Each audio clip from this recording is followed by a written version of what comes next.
अस्सलाम वालेकुम। Story play book में खुशामदीद। मेरा नाम दानिश है। मैं हैदराबाद का रहने वाला हूँ और मेरी कराची में एक बड़े बाजार में कपड़े की दुकान है। मंगल का दिन था, दोपहर के 2 बज रहे थे। मैं अपनी दुकान पर बैठा नमाज के लिए दुकान बंद करने की तैयारी कर ही रहा था कि मुझे सामने से आती एक खूबसूरत हसीना दिखाई दी। मेरे दिल में ना चाहती हुई भी लालच आ गया। एक तो हसीना से 2-4 मिनट महू गुफ्तगू होने का और दूसरा गाहक का लालच। मैं जानता था कि ऐसी खवातीन अमूमन ज्यादा खरीदारी करती हैं, इसलिए नमाज पर जाने की बजाय मैं रुककर खातून का इंतजार करने लगा। सोचा कि प्लाजे के ऊपर वाली मस्जिद में नमाज पढ़ लूंगा। वहां 2:30 बजे जोहर की नमाज अदा की जाती थी। अभी मेरे पास पूरे 30 मिनट थे। हस्बे तवक्को वो खातून एक अदा से चलती हुई मेरी दुकान में दाखिल हो गई। मेरी दुकान में बड़े महंगे किस्म के सूट थे। मैंने इस खातून को बहुत से सूट दिखाए। खातून ने 2 सूट पसंद कर लिए और कहने लगी, 2 सूट और भी चाहिए, जरा इनसे महंगे और अच्छे वाले दिखा दो। वो मुझसे बातें भी कर रही थी और इन कपड़ों के बारे में भी पूछ रही थी। मैं बढ़ चढ़कर इसे बता रहा था। ऐसे में मेरी नजर घड़ी पर भी थी कि नमाज का वक्त होने वाला था, मगर मेरा दिल जैसे इस खातून में कहीं अटक गया था। ये मेरी फितरत थी। दुकान में आने वाली हर औरत को मैं एक ही नजर से देखता। खैर, वो खातून कभी मुस्कुरा कर तो कभी हंसकर मेरी हौसला अफजाई कर रही थी और मैं भी हंसकर बातें कर रहा था। खातून ने 4 सूट पसंद कर लिए थे। मैंने शापर में डालकर इसे वो सूट दिए और मैं बिल बनाने लगा। खातून ने वो शापर उठाकर एक थैले में डाल लिया और मुझे कहने लगी, मेरे भाई की शादी है, हम 4 बहनें हैं, इसलिए मैंने 4 सूट खरीदे हैं। मैंने कहा, आप जैसी सखी दिल खातून को फिक्र करने की क्या जरूरत है, जितने मर्जी चाहे सूट खरीद लें। खैर, इसने थैला भर लिया, लेकिन जब बिल अदा करने की बारी आई तो वो यूं ही दुकान से जाने लगी। इसे देखकर मैंने हैरत से पूछा, खातून, आपने बिल नहीं दिया। मेरी बात सुनकर वो हंसने लगी। तुम्हें क्या लगता है मैं दुकानदारों से बिल देकर शॉपिंग करती हूँ? इसने खास अदा से कहा था। क्या मतलब? मैंने तो आपको मुफ्त में सूट नहीं दिए और ये हमारी पहली मुलाकात है। कम से कम मैं आपको डिस्काउंट कर सकता हूँ, लेकिन आप फ्री में कैसे ले जा सकती हैं? मैं अब इसके रवैये का बुरा मना रहा था और सोच रहा था कि शायद वो मजाक कर रही है, मगर मैं गलत सोच रहा था। इससे कोई फर्क ना पड़ा। तभी वो घूमकर अंदर आ गई। मुझे भी गुस्सा आ गया। मैंने वो कपड़ों वाला थैला खींचकर काउंटर पर रखा। तभी वो औरत मुझे कहने लगी, तुम्हारी हिम्मत कैसी हुई मेरे हाथ से ये कपड़े वाला थैला खींचने की? इस औरत ने अचानक ही बिजली की तरह तेजी से अपना दुपट्टा जमीन पर फेंका, अपनी आस्तीन फाड़ी और दुकान के सामने से गुजरने वाले 2-3 आदमियों को देखकर जोर जोर से चीखने लगी। वो आदमी भी गालबन मेरे जैसे ही किरदार के ही मालिक थे, जो खातून के एक बार चीखने पर दौड़े दुकान में आ गए। उन्होंने आती ही खातून से पूछा तो इसने मुझ पर बदकारी का इल्जाम लगा दिया। बोले कि ये मुझ पर दस्तराजी कर रहा था, मुझसे बदतमीजी कर रहा था। इन मर्दों ने आओ देखा ना ताओ मुझे मारना पीटना शुरू कर दिया। शुक्र है कि साथ ही दुकानदार वक्त पर पहुंच गए, वरना ये लोग तो मेरी दुर्गत ही बना देते। इस वाक्य ने मुझे पूरे बाजार में बदनाम करके रख दिया था। खातून इस हंगामे का फायदा उठाते हुए अपना बैग उठाकर वहां से चली गई, जबकि मैं हाथ मलता रह गया। मेरे हाथ से वो कीमती कपड़े मुफ्त में जा चुके थे। वो चालाक औरत मुझे चूना लगा गई। मैं रह रहकर पछताने लगा। काश नमाज के लिए मैं देर न करता, गाहक की लालच न करता तो इतनी बदनामी ना होती। लेकिन मैंने भी अपनी गलती की वजह से नुकसान उठाया। खैर, कुछ दिन गुजरे तो लोग इस बात को भूलने लगे। मेरी दुकान पर औरतें पहले की तरह आने लगी, मगर मेरे दिल में एक खलश बाकी थी। मैं इस औरत की तलाश में था। इस औरत के इंतकाम ने मुझे पागल कर दिया था कि मैं भी इसे वैसे ही जलील और रस्वा करूं जैसा इसने मुझे किया था। मैं अपनी बेइज्जती बर्दाश्त नहीं कर सकता था और बहुत गुस्से में था। मैंने अपने एक दोस्त से मशवरा किया कि मैं क्या करूं, तुम ही बताओ। इस औरत ने मुझे बिला वजह पूरे बाजार में बदनाम किया है और इतनी कीमती सूट भी ले उड़ी। अब मैं क्या करूं, अपनी बेइज्जती का बदला ले सकूं? वो कहने लगा, तुम्हें इस लड़की से लड़ना नहीं चाहिए था, बल्कि ऐसी चालाक लड़की से राह रस्म बढ़ाने चाहिए थे। और जब वो तुम्हारे जाल में फंस जाती तो फिर तुम इसके साथ जो मर्जी कर सकते थे। मगर मैं अब किसी भी तरह इसे बदनाम करना चाहता था। बदले की आग मेरे अंदर बुझ नहीं रही थी। दोस्त बोला, तुम इसे जानते तक नहीं, इसे बदनाम कैसे करोगे? एक ही सूरत है कि वो खुद तुम्हारी दुकान पर आ जाए, वरना तुम अब इसका कुछ नहीं बिगाड़ सकते, क्योंकि वो तुम्हें दोबारा यहाँ नजर नहीं आएगी। दोस्त की बात सुनकर मैं मायूस हो गया, लेकिन मेरे जहन में ये बात किसी कांटे की तरह चुभ गई कि मैं इस लड़की से बदला लेकर रहूंगा। इस बात को 2 माह गुजर गए। एक दिन अपनी दुकान पर बैठा था, एक बूढ़े बाबा दुकान में दाखिल हुए। बाबा काफी बावकार लग रहे थे। मैंने कहा, जी फरमाइए, क्या बात है? वो बोले, बेटा, मैं एक सफेद पोश आदमी हूँ, घर के हालात बहुत खराब हैं, कुछ मदद ही कर दो। मैंने इनको देखा और 100 का नोट इनकी तरफ बढ़ा दिया। वो मुझे दुआएं देते हुए वहां से चले गए। अब वो बुजुर्ग रोजाना मेरे पास आ जाते और थोड़ी देर इधर उधर की बातें करते और फिर चले जाते। मैं हमेशा की तरह इनकी इसी तरह मदद कर दिया करता। एक रोज वो मुझसे कहने लगे कि बेटा तुम्हारी शादी हुई है क्या? मैंने अभी तक शादी नहीं की थी। मैंने ना में जवाब दिया। फिर उन्होंने मुझे कहा कि उन्होंने कोई जरूरी बात करनी है जिसके लिए मुझे इनके घर जाना होगा। पहले तो मैंने इनकार कर दिया, मगर इनके इसरार पर मैं राजी हो गया। शाम को मैंने दुकान बंद की और इनके साथ इनके घर आ गया। वो छोटे से मोहल्ले में किराए के मकान में रह रहे थे। खैर मुझे एक कमरे में ले गए। ये कमरा बैठक नुमा था। यहाँ पर सोफे सलीके से लगे हुए थे। मैं इनके सामने बैठा तो मुझे हाथ जोड़कर कहने लगे, बेटा मैं बहुत बूढ़ा हो गया हूँ, पता नहीं कब मौत मुझे आन खेरे। मेरी एक भतीजी है जो यतीम है। इसका मेरे अलावा इस दुनिया में कोई नहीं। मैंने एक रिश्ते वाली को कहा हुआ है, मगर कहीं से अच्छा रिश्ता नहीं आ रहा। बहुत दिनों से तुम्हारी दुकान पर आ रहा था। मुझे तुम अच्छे लगे हो, इसलिए सोचा तुमसे बात करूं। मैं चाहता हूं तुम इससे शादी कर लो। इनकी ये बात सुनकर मैं हैरान हुआ, मगर इससे ज्यादा हैरत का झटका इस वक्त लगा जब उन्होंने मुझे अपनी भतीजी की तस्वीर दिखाई। ये तो वही लड़की थी जिसने भरे बाजार में मुझे बेइज्जत किया था। मैंने जैसे इसकी तस्वीर देखी, मेरे अंदर बदले की आग फिर से जल उठी। मैंने बाबा जी को इसके बारे में सब कुछ बता दिया। ये सुनना था कि उन्होंने अपना सर शर्म से झुका लिया और बोले, बेटा सबसे पहले तो मुआवजत, तुम मेरी भतीजी को मुआफ कर दो। इसने तुम्हें ख्वाह बदनाम किया। इसकी इस गलती की वजह से मैं तुमसे मुआफी मांगता हूँ। बूढ़े बुजुर्ग की बात सुनकर मेरी आंखें हैरत से फैल गईं।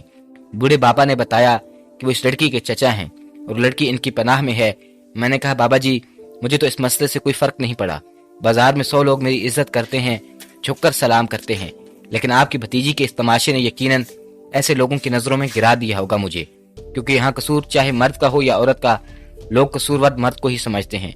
बाबा जी मेरी बात समझ गए और फिर एक दफा अपनी भतीजी की तरफ से मुआफी मांगने लगे। मेरे अंदर बदले की आग अभी भी जल रही थी। मुझे ये मौका बहुत अच्छा लगा और मैंने इनके झुके हुए सर को देखकर कहा, अपनी भतीजी की शादी मुझसे करवा दें। मैं इसे अपनाने को तैयार हूँ।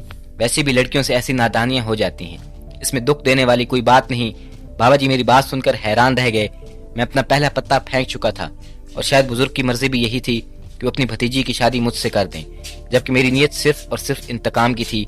लड़की ने यकीनन मेरे बारे में कोई तारीफ की होगी या बुजुर्ग ने मेरे बारे में लोगों से पूछा होगा, तभी वो मेरी शादी अपनी भतीजी से करना चाहते थे। मैंने अपने बारे में इन्हें बताया कि मैं हैदराबाद का रहने वाला हूँ।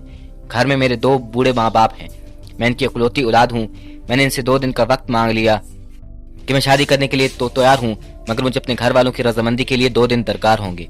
उन्होंने मुझे 2 दिन का वक्त दे दिया और मैं वापस आ गया। मैंने वहाँ एक किराए का मकान लिया हुआ था। रात पर यही सोचता रहा कि शादी करूं या ना करूं। फिर जहन में एक ऐसी तरकीब आई जिससे मेरा कोई नुकसान भी ना होगा और मैं अपना इंतकाम भी ले लूंगा। अगले 2 दिन बाद मैंने बुजुर्ग को जवाब दिया कि मेरे घर वालों को कोई एतराज नहीं, मगर वो बीमार रहने की वजह से यहाँ नहीं आ सकते, मगर उन्होंने मुझे खुशी खुशी शादी की इजाजत दे दी। मेरी बात पर वो बुजुर्ग कहने लगे, चलो ये तो खुशी की बात है। फिर उन्होंने बताया कि उन्होंने अपनी भतीजी को भी मेरे बारे में सब बता दिया है, वो भी मुझसे शादी के लिए राजी है। मेरे तो दिल में खुशी के लड्डू फूटने लगे। इस लड़की ने जिसने मुझे एक लम्हे में बर्बाद किया था, अब इसे बर्बाद करने की बारी मेरी थी। मैंने अपनी शादी की तैयारियां मुकम्मल कर ली।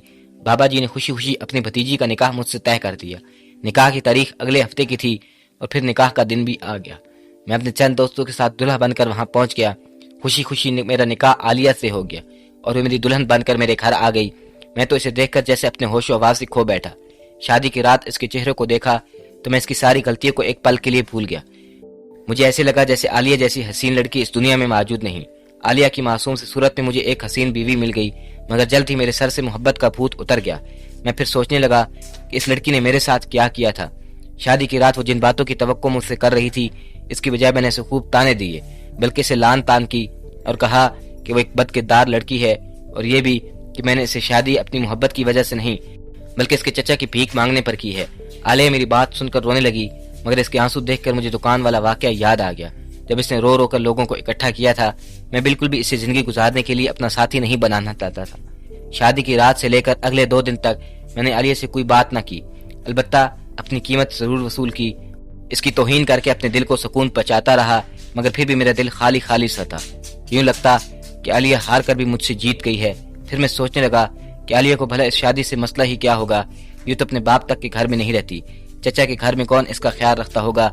2 वक्त की रूखी सूखी रोटी खाकर ये जिंदगी से बेजार ही होगी। मेरे घर में से खाना पीना मिल रहा है, अच्छे कपड़े पहनने को हैं, फिर इसे भला क्या दुख आगा। मैंने आलिया पर जुल्म की इंतहा कर दी। मैं घर आता, वो मुझे खाने का कहती तो मैं इस पर हाथ उठाने लगता। वो मुझसे कोई बात पूछती तो मैं इसे झड़क देता। मैं इस पर जा बजा गुस्सा करता और बात बात पे जलील करता। मेरे इस रवैये से कई बार इसकी आंखों में आंसू आ गए। वो मुझसे अपने किए की हर बार मुआफी मांगती। इसका मुआफी मांगना, यूं तड़प तड़प कर रोना, ये सब देखकर मुझे मजा आता। मैंने मजीद इसे बदकारी के ताने देता। एक दिन तो मैंने इससे पूछा कि बताओ, तुमने इससे पहले कितनी शादियां रचाई हैं और किन किन मर्दों से तुम्हारे ताल्लुकात रहे हैं। मेरी बात सुनकर वो रोने लगती और खुद को जाकर एक कमरे में बंद कर दिया। हमारी शादी को 1 माह गुजर चुका था। एक दिन मैं घर आया तो वो सजदे में बैठी रो रही थी। इसका रोना देखकर मैं इसके पीछे खड़ा हो गया।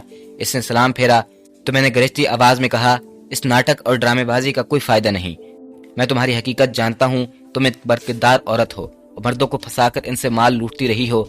ये मत समझना कि मैं तुमसे मुतासिर हो जाऊंगा। मैं तुमसे नफरत करता हूँ। मेरी बात सुनकर वो मेरे पांव पड़ गई। मुझे मुआफ कर दें, मैं कभी ऐसी गलती दोबारा नहीं दोहराऊंगी। मैं वाकई आपसे मोहब्बत करने लगी हूँ। मैंने आपसे शादी के लिए रजामंदी का इजहार खुद किया था। अब जैसे वो अपने इस फैसले पर पछता रही हो, मुझे इस पर कोई रहम न आया। अब मैं अपने दोस्तों से मिलकर ये फैसला कर चुका था कि मैं आलिया को इसी घर में छोड़कर, जो किराए का था, अपनी दुकान खामोशी से किसी दूसरे शहर शिफ्ट कर लूंगा। यहाँ का सरमाया बेचकर किसी दूसरे शहर मुंतकिल हो जाऊंगा और आलिया को तड़पता हुआ छोड़ दूंगा। शादी को 1 माह गुजर चुका था।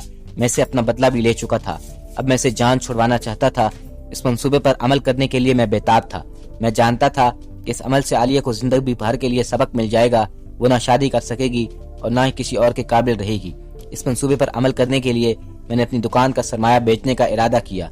एक ग्राहक ढूंढा, जिसे खुफिया तौर पर डील की कि मैं तुम्हें अपना सरमाया फलां तारीख को बेच दूंगा, तुम्हें अपनी दुकान की चाबियां भी दे दूंगा, तुम मुझे एडवांस पेमेंट कर दो। वो शख्स मेरा जानने वाला था और मुझ पर एतबार करता था। इसने मुझे 10 लाख रुपए मेरे अकाउंट में भेज दिए। अब मैंने दुकान पर जाना बंद कर दिया क्योंकि वहाँ पर जो भी सामान मौजूद था वो अब मेरी पहुंच में नहीं था। मेरे घर पर ज्यादा रहने की वजह से आलिया मुझसे और भी ज्यादा बातें करने की कोशिश करती, मेरा दिल खुश करने की कोशिश करती, तरह तरह के खाने बना कर देती, मगर मैं इस पर गुस्सा करता और कहता कि अनकरीब मैं तुम्हें छोड़ दूंगा। मेरी इस घर में आखिरी रात थी। मैंने सोचा आलिया से 2-4 बोल मोहब्बत के बोल लूं ताकि जिंदगी भर इसे मुझे खोने का शदीद एहसास निदामत ना रहे। मैं कमरे में आया तो आलिया नमाज पढ़ के बैठी हुई थी। नमाज पढ़कर मुझे देखा तो उठकर सीधा मेरे पास आ गई और लरजती हुई आवाज में बोली, मैं वजू में हूँ और कसम खाती हूँ, जो कहूंगी सच कहूंगी, सच के अलावा कुछ नहीं कहूंगी। अगर मेरे ये सच सुनने के बाद भी मुझे छोड़ने का फैसला करना चाहते हैं तो मुझे कोई एतराज नहीं, लेकिन एक बार मैं अपनी सफाई देना चाहती हूँ। इसकी बात सुनकर मैं हैरान रह गया। कौन सी बात जो उसने मुझसे छुपाई हुई थी? तब इसने अपनी भीगी हुई पलकों के साथ अपनी कहानी सुनाई। आपको लगता होगा कि मैं बड़ी ही खराब किस्म की लड़की हूँ। हाँ, ये सही बात है कि मैंने शर्म का लिबादा नहीं पहना, लेकिन इस बात को अपनाने में मेरा कोई कसूर नहीं। जब मेरी वालिदा की शादी रिजवान से हुई तो मैं सिर्फ 12 साल की थी। रिजवान मेरा सुपतेला बाप था। मेरे सके बाप के फौत होने के बाद हमें मामू और मुमानी ने घर में रहने नहीं दिया और मेरी माँ ने दूसरी शादी कर ली। मैं इस वक्त जवान हो रही थी। रिजवान की नजरें मुझ पर थी। वो अगरचे मेरा सुतेला बाप तो था, मुझे शफकत भी देता, मुझे मोहब्बत भी करता, मगर वो एक गलत किस्म का आदमी था। मेरे जरिए पैसे कमाना चाहता था और रफ्ता रफ्ता इसकी नजरें बदलने लगी। वो मुझे मुख्तलिफ दुकानों पर ले जाता, मुझे दुकान पर बैठकर खुद इधर उधर निकल जाता। अम्मा को इस मामले में कोई होश न थी। इनको ब्लड शुगर हो गया था। वो ज्यादातर बिस्तर पर पड़ी रहती। मैं रिजवान के साथ मुख्तलिफ बाजारों में घूमती रहती। रफ्ता रफ्ता रिजवान ने मुझे सिखा दिया चोरी करना अजमत है, इसमें आपको आसानी से पैसे मिल सकते हैं। अपने बाप की ये बात सुनकर हैरान रह जाती, लेकिन वो मुझे बार बार उकसाता कि मैं चोरी करूं और चोरी करके सारा माल इसके पास लाकर जमा करवा दूं। जैसे वो सस्ते दामों में फौरन बेच देता और हमारे घर का निजाम चलता। आहिस्ता आहिस्ता मैं भी इस निजाम की आदी हो गई। शुरू में तो हम छोटी मोटी चोरियां करते थे जिनमें दूध, आटा और घी वगैरह होता, लेकिन रफ्ता रफ्ता मेरा बाप मुझे मजबूर करने लगा कि मैं बड़ी बड़ी दुकानों पर जाया करूं। अपने बाप के कहने पर मैंने बड़ी दुकानों में चोरी करना शुरू कर दी, लेकिन ये काम जरा मुश्किल था। फिर अब्बा ने मुझे एक और हुनर सिखा दिया, जब भी किसी बड़ी दुकान में चोरी करो तो इज्जत लूटने का शोर मचा दो ताकि इर्द गिर्द के लोग इकट्ठे हो जाएं और किसी को दुकानदार की बात सुनने का मौका ना मिले। इस हंगामे का फायदा उठाकर तुम वहां से भाग जाना। अब्बा के कहने पर मैं यही करने लगी, मगर मेरा दिल मुतमईन नहीं था। मैं रोज इन्हें वास्ते देखी कि मैं ये काम नहीं करना चाहती, लेकिन वो मुझे धमकियां देकर आखिर इस काम के लिए आमादा कर ही लेता। मैं इन सब से तंग आ गई थी। जब मैंने आपकी दुकान पर यह हरकत की तो मैं बहुत हैरान हुई। आपने मुझसे कोई गलत बात नहीं की, आप मुझे बहुत अच्छे लगे। मेरा दिल तो चाहता था मैं आपको बदनाम ना करूं, लेकिन फिर बाबा के खौफ से चीखना चलाना शुरू कर दिया, क्योंकि मेरे बाबा आपकी दुकान के बाहर खड़े थे। बस फिर क्या था, इर्द गिर्द के लोग इकट्ठे हो गए और आपको मारना शुरू कर दिया, जिनमें मेरे बाबा भी शामिल थे। हालांकि मेरी ये ख्वाहिश नहीं थी। इस वाक़े ने मेरे दिल को बदल दिया। मैंने जाके अपने चचा से शिकायत की कि मेरा बाप ये हरकतें कर रहा है। چچا میری ذمہ داری تو نہیں اٹھا سکتے تھے کیونکہ وہ بوڑھے ہو چکے تھے۔ میری چچی فوت ہو چکی تھی اور ان کی کوئی اولاد بھی نہ تھی۔ میرے رونے دھونے پر انہوں نے مجھے اپنے پاس رکھ لیا اور میری ماں کچھ دنوں بعد فوت ہو گئی۔ اب رضوان میرے ستیلے باپ سے میرا کوئی رشتہ نہ تھا۔ میں یہاں چچا کے پاس رہنے لگی۔ چچا کو میری شادی کی فکر کھائی جا رہی تھی۔ ویسے ہی لوگ باتیں کرنے لگے، ایک ہی گھر میں چچا بھتیجی اکیلے رہتے ہیں۔ میرے کہنے پر انہوں نے آپ سے آ کر منت کی کیونکہ آپ مجھے بہت اچھے لگے تھے۔ میں سمجھتی تھی کہ آپ مجھے ضرور معاف کر دیں گے۔ پھر آپ نے مجھے اپنے نکاح میں قبول کر لیا، مگر میں سچ کہتی ہوں اب میں سچے دل سے توبہ کر چکی ہوں اور ان سب میں میرا کوئی قصور نہ تھا، بس یہی سچ تھا۔ اب اگر آپ مجھے معاف نہیں کر سکتے تو بھلے مجھے آزاد کر دیں، مگر مجھے ایسی نفرت بھری زندگی نہیں گزارنی جس میں میرا شوہر مجھ پر اعتبار ہی نہ کرتا ہو۔ یہ کہہ کر وہ زور و قطار رونے لگی۔ میں اسے دیکھتا رہ گیا، وہ بیچاری کن حالات سے گزر رہی تھی اور میں اسے ایک روایتی چور سمجھ بیٹھا۔ اس کی بات سن کر میں سخت الجھن کا شکار ہو گیا، مگر میں اتنا بھی برا شخص نہیں تھا۔ میں نے سچے دل سے اپنی بیوی کو قبول کر لیا اور اسے اپنے گھر حیدرآباد لے آیا۔